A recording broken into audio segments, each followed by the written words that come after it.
Hey YouTube, it is Mother Beulah. It is Athena Vaughn coming at you with another video with some issues that I have been thinking about, been hearing, been seeing, and been watching via the news, newspapers, internet, Facebook, Twitter. Little humor. And today I have a link that I received from my mother about a gay man being lured into a trap and then tortured for being gay. The New York Times records he was told there was a party at a brick house on Osborne Place, a quiet block set up on a steep hill in the Bronx. He showed up late Sunday night as instructed with plenty of cans of malt liquor. What he walked into was not a party at all, but a night of torture. He was sodomized, burned, and whipped. Now, to deal with these issues, youth and young adults of Boston, New York City, Lynn, Providence, Connecticut, DC, Atlanta, New York, wherever you may be, Jersey, Philadelphia, Buffalo, New York, wherever you may be, I'm encouraging you all to start to think about the websites that you're on. I encourage you to think about the people that you talk to on these websites. Because even though there is a picture or a couple of pictures up there, there are easy enough to find people's pictures on the internet and create fake accounts.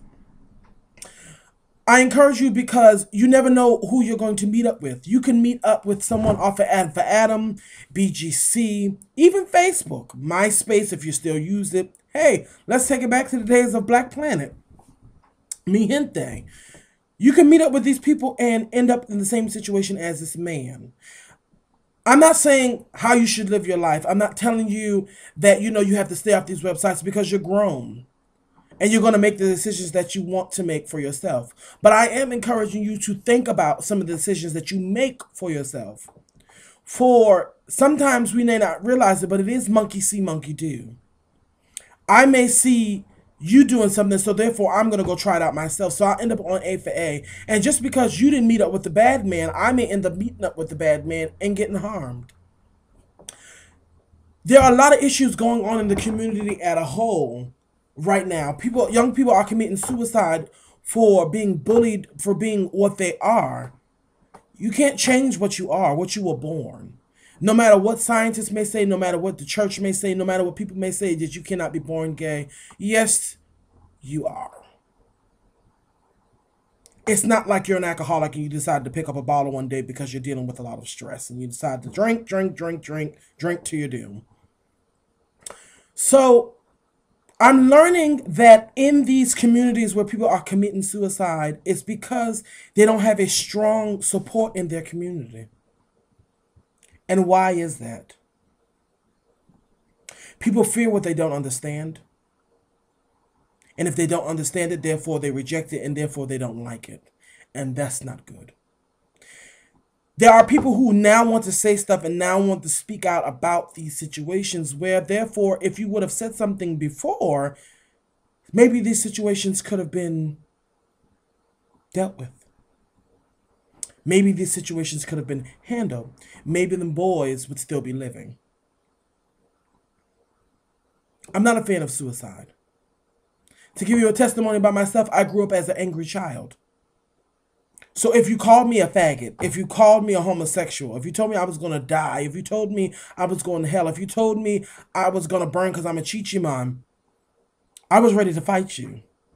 I was launching chairs at you. I was tipping over tables. I was trying to punch you in your face. I was even cussing out teachers ready to fight teachers because they were disrespectful.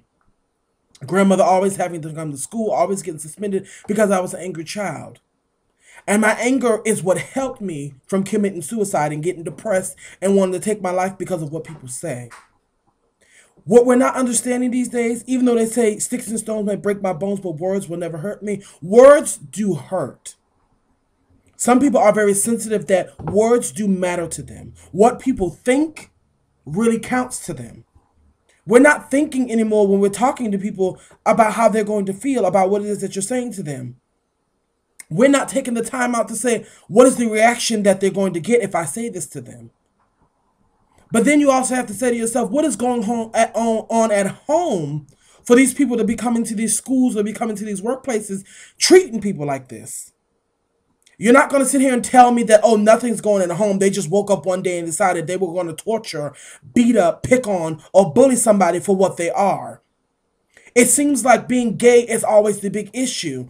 But we have people out there that are drinking and abusing people. We have people that are out there molesting people's kids.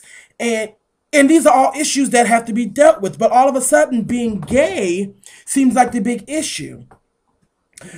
Liking what you like, going where you go. I'm grown. I can do what it is that I want to do. But why do I have to be judged about what it is that I like to do? Why do I have to be judged about what it is that I like to go? I'm a human being just like everybody else. If you cut me, I bleed. If you punch me, it hurts. So I'm encouraging everyone to think about what it is that you're saying to people. 13-year-old boys committing suicide, that's not natural, nor is that normal. You're saying these things and you're bullying these people and hurting their feelings. And when they go commit suicide, I want to know how you feel once they do that. Because you are the cause and the reason why they're doing that. Whether you want to believe it, whether you want to accept it or not, you are.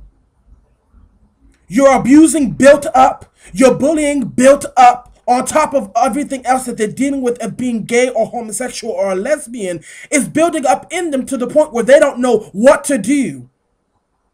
And because some people are so ignorant, because some people are so dumb and stupid, and don't want to take the time out to be supportive to someone who is a human being first.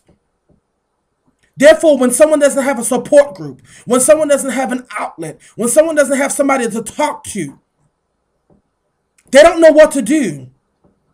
So it allows ideas.